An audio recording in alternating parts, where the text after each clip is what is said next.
Now, more wine wisdom. It's Twisted Cork Radio with Jimmy and Miss Fox on 860 KKAT. Welcome back to the Jimmy and Miss Fox Twisted Cork Radio Show. We are talking about Thanksgiving wines today. Jimmy's brought 3 wines to explore, and my glass is ready. So the first wine we have here, Miss Fox, is the Carol Shelton Coquille Blanc out of Paso Robles, 2017 vintage. One of our favorite winemakers, Carol Shelton, endearing. And the Coquille Blanc means seashell, so that's what it's named for. And there's only about 1,200 cases of this wine produced, which isn't a lot. And the wine was originally made in 2008. The 2008 vintage was the first vintage, and it was made to celebrate the year 2010 that recognized the winery's 10th anniversary of producing wine. So they made it as a celebratory wine. This is a white wine. It's made with all Rhone-style blends, varietals. So it has complexity and food friendliness. One thing I like about this wine, and she'll say it herself, is that this is a white wine made for the red wine drinker.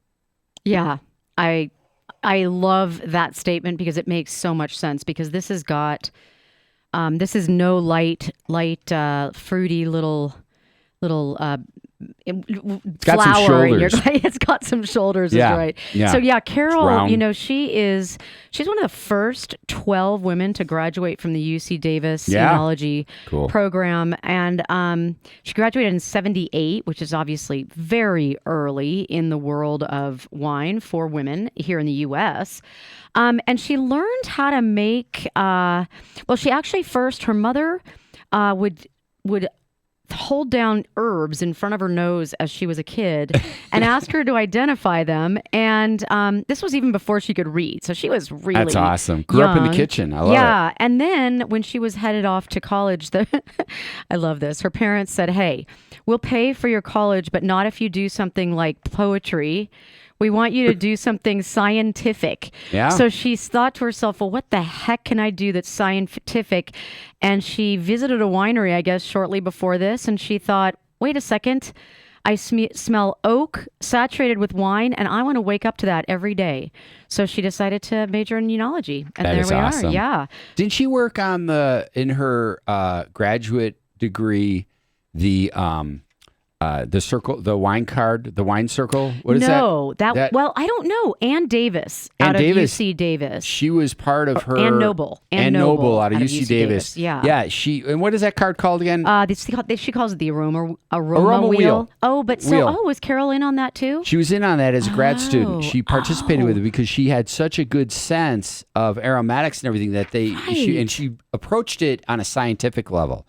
It's a great story. Carol visits many markets and does wine dinners. So if you get a chance to check that event schedule out on their website. But this wine is like a marble rolling around in the mouth. And what I like about that, and the reason that is the way that she makes the wine. All the grapes, when you crush the grapes, she puts them in a barrel, the grape juice in a barrel, to allow the grape juice to convert into wine in the barrel. So the fermentation is taking place in the barrel, and that is called, as such, as barrel fermentation. 100% of the wine is barrel fermented. And then just about half of it goes through a little malolactic fermentation. So the barrel fermentation creates textures and layers of flavors, extracting kind of like that hazelnutty thing from the barrel and creaminess. But then the malolactic fermentation, that's where you get the diacetyls, and you've spoken about this in the past, Ms. Fox, about that buttery and dairy characteristics, that yogurt thing coming out. And I mean, this is not a buttery oaky wine, but it's a buttery wine aromatically. It's really, I mean, if you have a friend or if you love oaked Chardonnay, this is a step in a slightly different direction, but it still has that oak personality. It's got that malolactic partial fermentation, and so it's a nice gentle step away from that oak Chardonnay, and it's a little bit more food friendly than that oak Chardonnay, in my opinion, because it does have so many different grapes in there. So the Viognier. It's got Viognier, which kind of gives you this amazing floral component. You've got Grenache Blanc with some minerality, adding some minerality. The Roussanne helps with like some of those stone fruits, peaches and pears.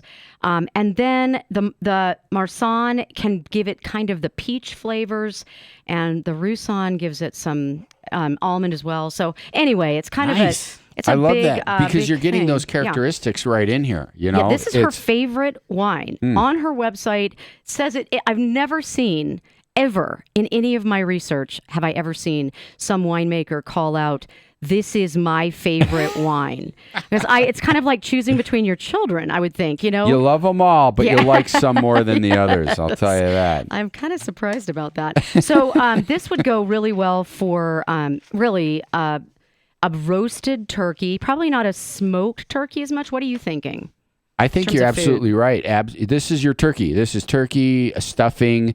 These are all the fried foods that you'll have. It has enough body, so this wine is a full body, marble in the mouth of nice ripe peach and stone fruit. Stone fruits are your pear flavors rolling around, small amounts of acidity, low acid, but some minerality and dryness to it will stand up to your white meats. So if you're doing pork, if you're doing turkey naturally for Thanksgiving, this wine is an absolute perfect pairing because it has the body style and the fruit component to stand up not only to the bird, your gravies, your mashed potatoes, your green beans, your stuffing. This wine is a match made in heaven. Yeah, I'm really surprised. I see here in the notes that it's only 13.5 alcohol. And with the body style of this, you think it'd be higher? Yeah, I feel like my mouth is thinking this was closer to 14. So you could drink more of this and not be on the floor or say things to your great aunt that you don't want to say, but you always think. Not a lot of it is produced. So if you're fortunate enough in your market to have this available, pick up a couple bottles. You will not be unhappy. National retail is about $18.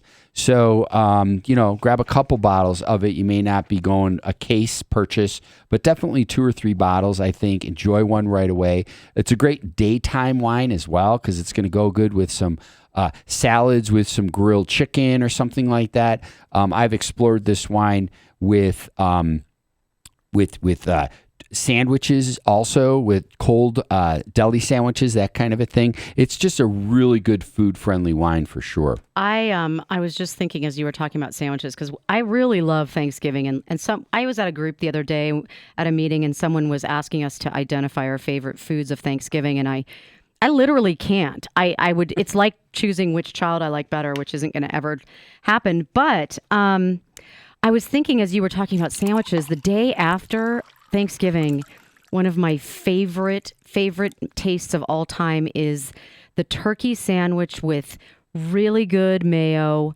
Now I have to do gluten-free bread, which is kind of a bummer. But anyway, it used to be sourdough bread, mayo, the turkey, and then a little bit of the cranberry sauce, iceberg lettuce. Oh, a little crunch.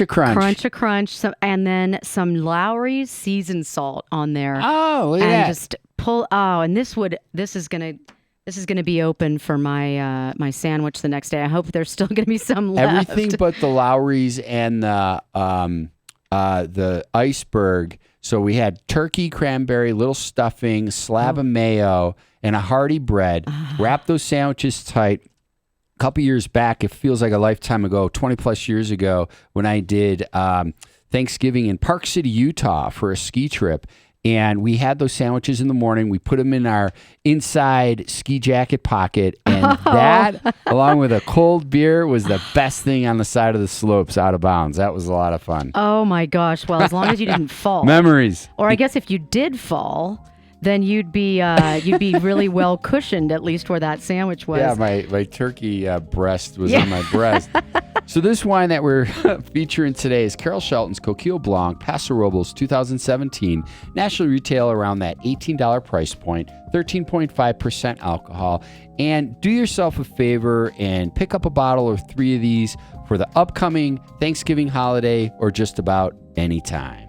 Thanks, Jimmy. Stay tuned, guys. We're on to our first red, and this is a red blend that you're going to want to pay attention to.